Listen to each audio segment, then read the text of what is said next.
Good morning friends, welcome back to my channel @edu animesh। আমরা আজকে এর আগে যে আমরা কম্পাউন্ড ইন্টারেস্টের কতগুলো ভিডিও আমি তোমাদেরকে দিয়েছি সেগুলো ছিল তোমার কনসেপচুয়াল এবং পরপর তোমাকে দিয়েছিলাম। আজকে দেখবো আমরা কম্পিটিটিভ এক্সামের জন্য একটা অঙ্ককে আমরা কত রকমভাবে করতে পারি। তাহলে ধরো শর্টকাট আছে, তারপরে শর্টেস্ট পসিবল ওয়ে, মানে কত কম সময়ে তুমি অঙ্কটাকে বার করে দিতে পারবে, সেইটা আমরা পরপর কয়েকটা ধাপ আমরা দেখব। যেমন এখানে একটা অঙ্ক দিয়েছে, দেখো বার্ষিক 5% চক্রবৃদ্ধি সুদের হারে 5,000 টাকার 2 বছরের চক্রবৃদ্ধি সুদ কত হবে। খুবই সোজা অঙ্ক, ভীষণ সোজা অঙ্ক, ফর্মুলা দিলেই হয়ে যাবে। এখানটাতে তোমাকে দেখো রেট অফ ইন্টারেস্ট বলেছে 5%, আর কি বলেছে টাইম বলেছে 2 ইয়ার্স, আর মূলধন কত বলেছে, মূলধন বলেছে 5,000। এখানে পরিষ্কার তোমাকে কি বার করতে দিয়েছে, তোমাকে বার করতে দিয়েছে সিআই বার করতে দিয়েছে, সিআই তোমাকে বার করতে দিয়েছে। এবার আমাকে সিআই যদি আমি বার করি, তাহলে আমরা সিআই এর ফর্মুলাটা কি জানি, যে P into 1 plus R by 100 to the power N minus P, হয়েছে। বা এখানটাতে আমরা কি করব, পি মানে কত 5,000, হয়েছে। 1 প্লাস আর মানে কত 5 এর বাই 100, আর টাইম মানে কত, টাইম হচ্ছে 2 মাইনাস পি, হয়ে গেল। তার মানে এখানে 5,000, এটা যদি কেটে দাও তাহলে এটা 20, তার মানে কত হচ্ছে 1 প্লাস 1 এর 20 স্কোয়ার মাইনাস পি, তার মানে এটা কত হলো 5,000। এটা তার মানে কত হচ্ছে 21 হয়। তাহলে আমরা এখানটাতে সরাসরি লিখতে পারি 21 এর 20 গুণিত 21 এর 20, হয়েছে, মাইনাস পি, এটা গেল। তার মানে এটা কত হচ্ছে, দেখো এই শূন্য কেটে দাও, তাহলে দুটো শূন্য কেটে গেল, এই দিয়ে এটা কেটে দাও, তার মানে এটা কত হলো 25 হলো।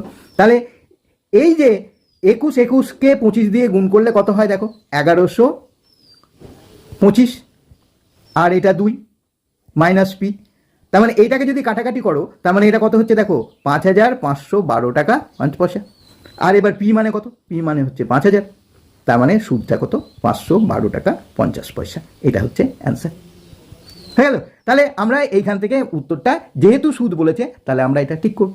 এই অঙ্কটাকেই তুমি আর একটা জিনিস ভাবে করতে পারবে। দেখো তোমাদের বইয়েও বোধহয় আছে যে যে তোমরা সরাসরি কিচ্ছু করতে হবে না, যদি 2 বছরের জন্য হয় তাহলে তুমি কি করবে, যে এই যে মূলধনটা আছে, মূলধনটাকে কত দিয়ে ভাগ করবে, মূলধনটাকে এই 41-এর 400 দিয়ে গুণ করবে।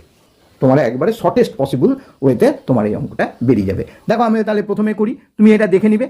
তোমার মূলধন কত আছে 5,000 টাকা, আর এই 5% হিসাবে 2 বছরের সুদ কত হবে, আমরা এইটা আর কিচ্ছু করবো না, এটা 41-এর 400 দিয়ে গুণ করে দেবো। এই 400 এটা কেটে গেল, এখানে কত হচ্ছে 2, এটা কত হলো 25,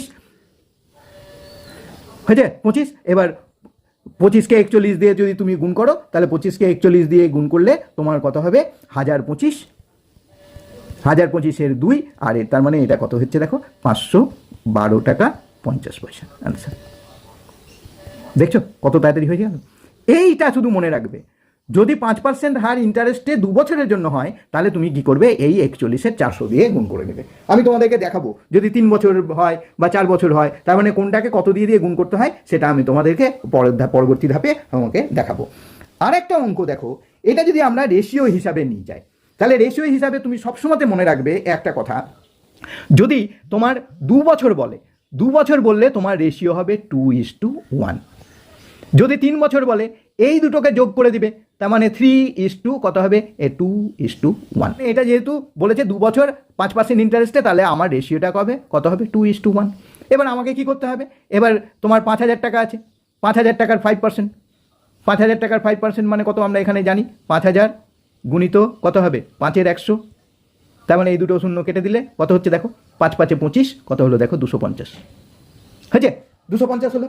এইবার এই 250-এর রেশিওটা কত আছে, দেখো এটা 2 আছে, তাহলে এটাকে 2 দিয়ে গুণ করবো, তার মানে কত হলো, দেখা 500 টাকা। এবার এই যে 250 পেলে, এই 250-এর আবার কি করবে, তুমি 5% নেবে। 250-এর 5% মানে কত হয়, 250-এর 5% হচ্ছে তোমার 12 টাকা 50 পয়সা। আর এই রেশিওটা কত আছে, রেশিওটা আছে 1, এই 1 দিয়ে গুণ করে দাও, তার মানে এটা কত হচ্ছে 12 টাকা 50 পয়সা। তার মানে তোমার সুদটা কত হলো 512 টাকা 50 পয়সা। এটাই আনসার। তাহলে দেখো একটা অঙ্ককেই আমরা কত রকমভাবে করতে পারলাম।